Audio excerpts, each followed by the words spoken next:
Here's what you are seeing on the screen right now is not just another boring document. It is the literal periodic table of Lego elements, a massive holy grail for sorting, documenting thousands of unique parts. No build steps, no glossy renders, and no instructions, just dry names, official part numbers, and the raw geometry of shapes. And do you know what crazy thought first popped into my head when I opened it? I'm going to model them all. Every single one. For me, this isn't just another challenge. It's my personal way to reboot my brain. During the day, I write code, fix bugs, and manage processes.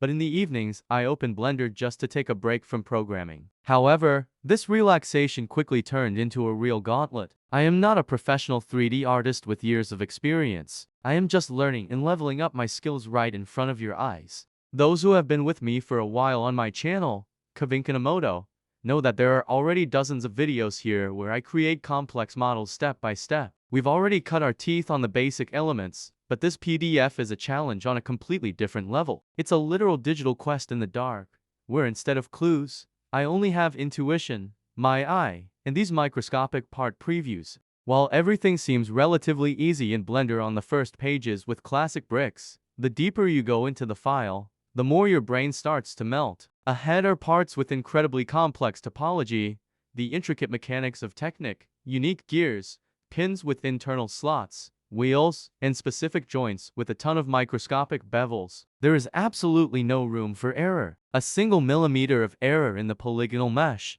bad topology, or a crooked grid, and the entire final assembly will just fall apart, and the lighting on the render will look like a total mess. This is an incredible test of endurance for my patience, logic, and geometry. Ahead lie hundreds of hours of work, and there will only be more and more videos about modeling these parts on the channel. This is just the beginning of a grand game. Will I have the stamina to complete this gigantic puzzle and turn dry labels into a living 3D world? We shall see. If you also get a kick out of cool 3D, Blender, and pure perfectionism, hit the link to Kavinkanamoto and subscribe. Let's go. It's only going to get way hotter from here.